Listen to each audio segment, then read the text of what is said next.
Committee की तरफ से ओल्ड पेंशन स्कीम को लेकर प्रेस कॉन्फ्रेंस करने बैठे हुए हैं। इस देश के अंदर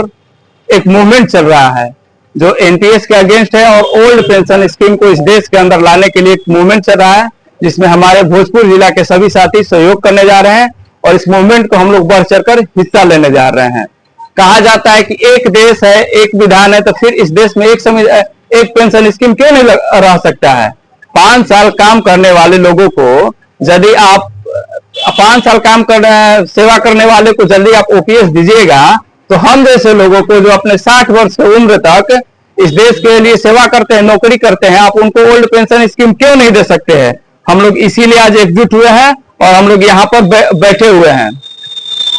और इस सरकार को हम लोग बता देना चाहते हैं कि यदि हम लोग गांधी जी को मानते हैं तो हम लोग भगत सिंह को भी मानते हैं, हम लोग भगत सिंह को भी मानने वाले हैं। इसलिए ये समझे कि ये डिक्टेटरशिप करके, तानाशाही करके हमारे मुद्दों को रोक सकती है, तो ये कतई संभव नहीं है। लोहिया जी ने कहा था, जब सड़कें सुनसान हो जाती है तो सरकारें तानाशाह हो जाती है, और हम लोग उस तानाशाही के खिलाफ, उस तानाशाही के जुर्म को बंद करने के लिए आज यहाँ पर हम लोग यहाँ से अनाउंस करने जा रहे हैं और हम लोग कहने जा रहे हैं कि जो ओपीएस हमारा हक है, हम उसको लेकर रहेंगे और उसके लिए किसी भी कीमत तक हम जाने के लिए तैयार हैं। पास जी के शब्दों में कहें तो पास जी ने कहा था कि सबसे खतरनाक होता है हमारे सपनों का मर जाना, मुर्दा शांति से भर जाना, घर को निकलना और फिर घर पर वापस आना। तो हम लोग अपने सपनों को मरने नहीं देंगे और इस सरकार से हम लोग पुरानी पेंशन को वापस लेंगे, ओपीएस को हम लोग इस देश में लागू कराएंगे।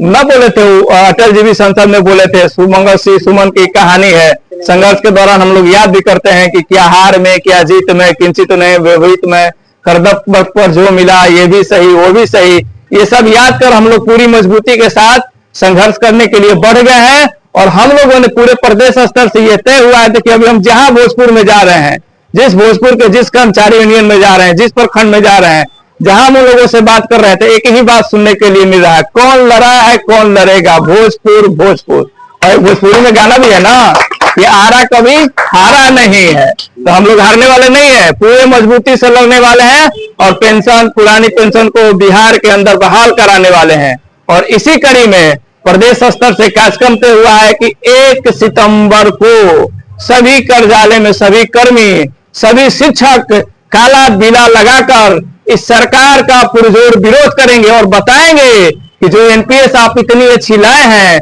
जिसे आप कहते हैं कि ये बहुत अच्छी है, तो आप जो नीति एनपीएस को बनाया है पहले, वो अपने लिए एनपीएस क्यों नहीं लागू करा रहे हैं, क्यों कर्मचारियों पर थोप रहे हैं। हमें भी ओपीएस चाहिए, ओल्ड पेंशन स्कीम चाहिए। उसके बाद 5 सितंबर के दिन सभी शिक्षक और कर्मचारी भूख हड़ताल पर बैठेंगे, उपवास पर रहेंगे और ये क्रांतिकारी शिक्षक है, क्रांतिकारी कर्मी है, जो बताएंगे कि देखिए आपने जो हमारे साथ नाइंसाफी किया है उसके खिलाफ हम उपवास पर हैं। उसके बाद 12 सितंबर को पूरे आरा के अंदर हम लोग मशाल जुलूस निकालकर शाम के समय सरकार को जागृत करेंगे कि मशाल जुलूस ये बता रहा है कि आप हमारे ओपीएस को लागू करें, यानी हम लोग संघर्ष के लिए तैयार हैं। और उसके बाद 14 सितंबर को पूरे पटना को शिक्षक और कर्मियों से पाठ दिया जाएगा, ताकि चुनाव के पहले उनको पता चल जाए कि आप हमें ओपीएस नहीं दे रहे हैं, उसके खिलाफ हम लोग पूरी तरह से एकजुट है। और आज का प्रेस ग्रुप इसीलिए है और हमारे साथ बैठे हुए हैं जेएनयू के, जो 5 सितंबर को बोले थे भूख हड़ताल करने के लिए, कहां पर आप लोग बैठिएगा? जो जिस कार्यालय में जहां पे वहीं पर बैठेंगे और उसके बाद यदि कोई जगह तय होता है तो हम लोग जगह भी बता देंगे।